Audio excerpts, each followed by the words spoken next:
হেফাজত এদেশের মুসলমান আমলে দিন সমস্ত মুসলমানকে মুক্তি দিয়া জান্নাতে দিবার জন্য ডাক দিছিল। হারে কুলাঙ্গাররা, তোরা হেফাজতের উপর আক্রমণ করলি, আমাদের অসংখ্য নির্মম শাহাদাত বরণ করছে। বাংলাদেশ ব্যাংকের সে শাপলা চত্বরে দুর্ভাগ্যক্রমে পরবর্তী দিন চিটাগাং রোড মাদানীনগর মাদ্রাসায় ভোরবেলা এই জালিমরাদের আক্রমণ করছে। হুজুররা বলতেছে যে আমার মাদ্রাসা বাঁচাও, আমাদেরকে বাঁচাও।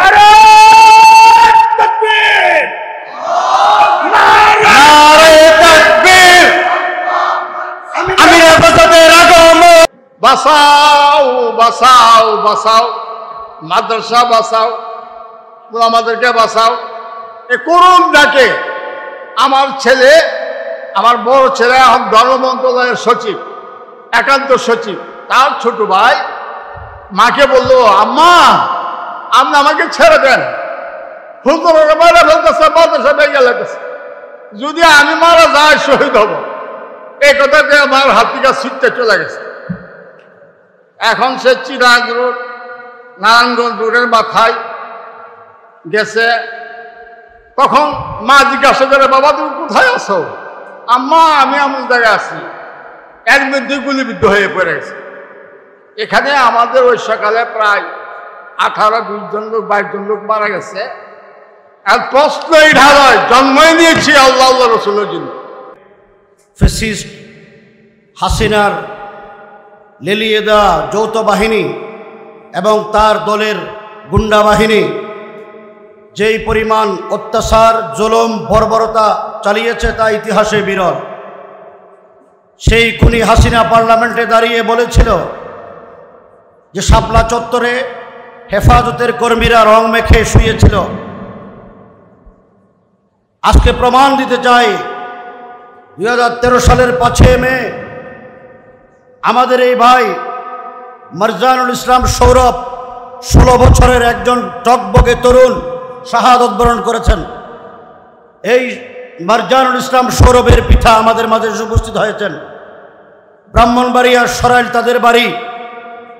মারজানুল ইসলাম সৌরভের পিতা মোহাম্মদ ইনামুল ইসলাম এখন আপনাদের সামনে বক্তব্য রাখবেন।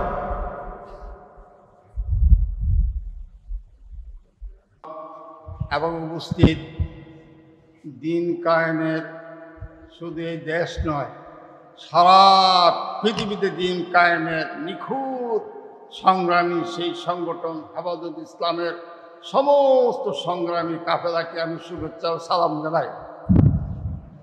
আমাদের সামনে আল্লাহ পাক ঐশ্বরিকভাবে হেফাজত ইসলামের মুরব্বিদের মাধ্যমে একটা বাতিলের বিরুদ্ধে শক্ত প্রতিবাদ, রাসূল আল্লাহর শান রক্ষা করার জন্য উলামারা এগিয়ে এসে এদেশের মুসলমানকে মাঠে ডাক দিয়েছিল এবং সমস্ত মানুষ তাদের ডাকে সাড়া দিছিল। উলামা হযরত, দ্বীনের প্রেমিক, সমস্ত নেককার লোক না, শুধু পথখারা আওয়ামী লীগের লোকও বলছিল যে আমরা বিপদে আছি, উলামাদের ডাকে আমাদের দেশ ইসলামে আনতে হবে। সমস্ত দলমত নির্বিশেষে কি এক আল্লাহ পাকের এক ইশারায় উলামাদের নেতৃত্বে হেফাজত ইসলামের আবির্ভাব। 15 পাড়ার মতন মুসলমানরা জান দেবার জন্য প্রস্তুত হয়ে ঢাকা শহরে আসলো। সে নাদান মুসলমান নামের কলঙ্ক, সেই আওয়ামী লীগ সমাজ, তথাকালীন সরকার, দুর্ভাগা সরকার, এরা হেফাজতের উপরে জুলুম চালিয়েছিল। আরে হেফাজত কারা? হেফাজত এদেশের মুসলমান আমলে দিন সমস্ত মুসলমানকে মুক্তি দিয়া জান্নাতে দিবার জন্য ডাক দিছিল। হারে কুলাঙ্গাররা, তোরা হেফাজতের উপর আক্রমণ করলি, আমাদের অসংখ্য নির্মম শাহাদাত বরণ করছে। বাংলাদেশ ব্যাংকের সে শাপলা চত্বরে দুর্ভাগ্যক্রমে পরবর্তী দিন চিটাগাং রোড মাদানীনগর মাদ্রাসায় ভোরবেলা এই জালিমরাদের আক্রমণ করছে। হুজুররা বলতেছে যে আমার মাদ্রাসা বাঁচাও, আমাদেরকে বাঁচাও।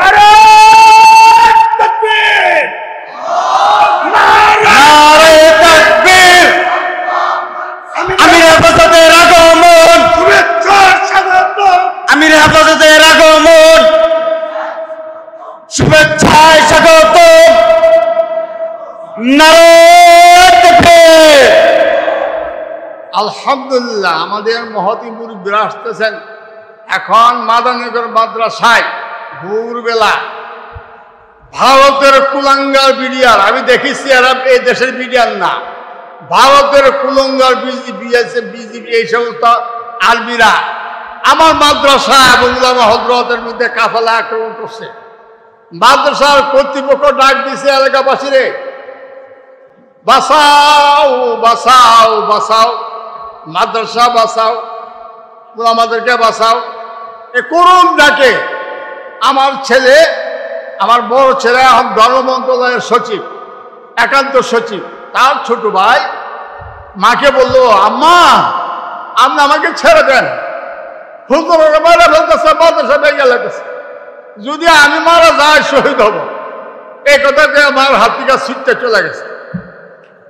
এখন সে চিরাগ রোড, নারায়ণগঞ্জ রোডের মাথায় গেছে। তখন মা জিজ্ঞাসা করে, বাবা তুমি কোথায় আছো? আম্মা আমি এমন জায়গায় আছি। এর মধ্যে গুলিবিদ্ধ হয়ে পড়ে গেছে।